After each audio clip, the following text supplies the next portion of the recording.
Yo, halo! Kali ini ada sebuah konsol game yang bentuknya tuh mirip sama konsep dari perangkat handheld Sony yang kabarnya mau dirilis, yaitu Project Key. Nah, tapi yang ini namanya D6A Handheld Game Player. Ini barangnya dari Cina, saya belinya di Lazada dengan harga 500 ribuan. Ya, masih cukup terjangkau lah, ditambah lagi ini katanya bisa mainin banyak game dari berbagai jenis konsol. Oke, saya udah penasaran nih gimana bentukannya. Jadi nggak usah makin dilamain, langsung aja di unboxing. Di dalamnya, pertama dapat unit konsolnya. Ditaruh dulu. Terus ada kabel yang udah USB Type-C. Dapat kabel TV out atau RCA. Dan ada kertas panduannya yang berbahasa Inggris. Udah nggak ada apa-apa lagi, jadi itulah isinya. Lanjut, cek unitnya. Ini kelihatannya menarik ya. Tapi bentar, ini ada yang mengganggu tempelan di layarnya nih. Dikletek aja. Ya, jadi ini tuh berasa kayak controller PS5 atau DualSense yang ditambah layar ya. Tapi layarnya ini nggak segede Project Key. Ukuran ini cuma 2,8 inch. Terus di sampingnya ini ada tombol-tombol, yaitu D-pad, XYLB, analog kiri, dan analog kanan. Bukan sih. Ini ada keterangannya. Jadi kalau ke atas untuk macam masukin koin, ke kiri untuk return, ke bawah select, dan ke kanan start. Jadi masing-masing arah punya fungsi ya. Terus di sini ada lubang speaker dan lampu indikator. Kalau di bagian sisi atasnya, ini ada tombol R dan L yang dibikin semacam trigger gitu desainnya. Terus di sini ada knob pengatur volume, lubang TV out, slot micro SD, ini udah dikasih yang ukurannya 4 GB. Dan ada switch untuk power. Kalau di sisi kiri dan kanannya kosong, tapi di sisi bawahnya ada lubang USB Type-C. Di bagian belakangnya ada tulisan gitu kayak info spek dari perangkat ini, dan untuk baterainya ini nggak bisa dilepas pasang dengan mudah ya, jadi udah tanem. Oke, coba dinyalain, semoga bisa nyala. Yes, nyala! Dan inilah tampilan awalnya. Ya, jadi di sini ada indikator baterai, volume, terus ada icon-icon game atau shortcut-nya gitu, dan ada icon menu untuk masing-masing emulatornya. Di sini ada NES dengan game berjumlah 787, Game Boy 124, Game Boy Advance 90, Game Boy Color 80, Super NES 137, Sega Mega Drive 207, CPS1 18, CPS2 11, Neo Geo 63, dan MEM 59.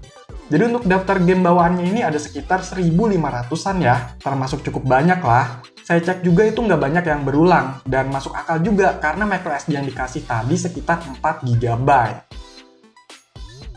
Oke, kita icipin dulu nih, langsung aja gas main game.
Setelah saya cobain beberapa game, memang masih termasuk cukup aja performanya dalam menjalankan sebuah game.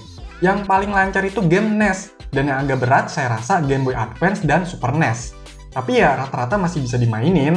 Terus ada beberapa juga nih game yang bahasanya itu Jepang. Mungkin karena file ROM game yang dikasih itu region Jepang ya. Untuk memorinya ini yang 4 GB, sisanya sekitar 600 MB. Dan kita masih bisa nambahin game sendiri ke dalam memori ini lewat PC ya. Jadi di dalamnya ini ada folder game dan home game. Buat nambahin daftar game, kita buka aja yang folder game. Terus tinggal masukin aja atau copy paste file ROM gamenya ke folder yang sesuai dengan jenis konsolnya. Misalnya Game Boy Advance itu masuk ke folder GBA, NES ke folder NES, Sega Mega Drive ke folder MD, dan sebagainya. Secara feel genggamnya itu saya rasa enak, berasa megang gamepad. Tapi kalau untuk kualitas bodinya ini jauh ya dari DualSense. Materialnya ini plastik tapi agak kopong gitu, dan finishingnya itu hampir semuanya doff. Ya wajar aja sih kalau ada kurangnya, harga nggak bisa bohong. Buat kualitas layarnya ini pas-pasan aja nih. Ya nggak begitu bagus warnanya, resolusinya minim dan sudut pandangnya juga agak kurang baik. Buat tombolnya ini saya kurang nyaman, karena jaraknya itu terlalu jauh, khususnya di pad.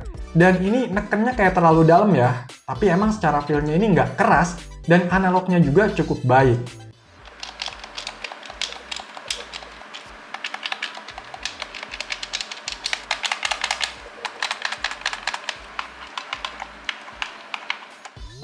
Cuma yang disayangkan itu mapping tombolnya yang kacau. Misalnya main Game Boy Advance, itu tombol R ada di Y, dan L ada di koin atau analog kanan arah atas. Aneh kan jadinya? Ya kalau untuk game-game yang simple macam NES, mungkin ini nggak ngaruh, karena tombolnya juga dikit ya. Nah, yang lebih kurang itu sebenarnya di suaranya, yang beneran sejelek itu. Saya kira suaranya tuh nggak ada masalah, setidaknya biasa aja. Karena pas di menu itu kan ada suara tombol, itu masih kedengeran normal.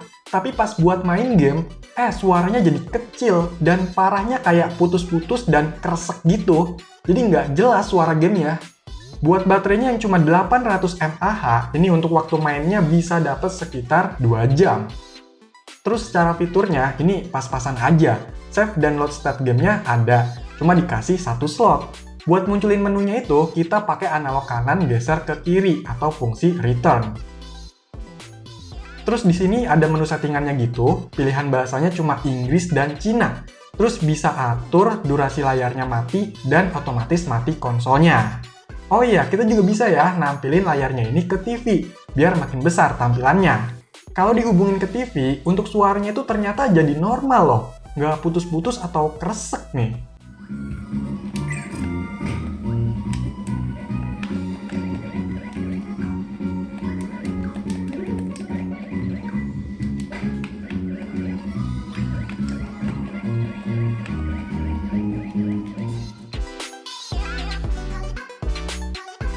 Secara modelnya, ini emang keren, berasa DualSense dikasih layar, atau bisa juga disebut Project Key versi Lite. Tapi untuk pengalaman bermainnya, saya rasa kurang enak di harga 500 ribuan. Jadinya cuma menang di tampilan luarnya aja sih menurut saya.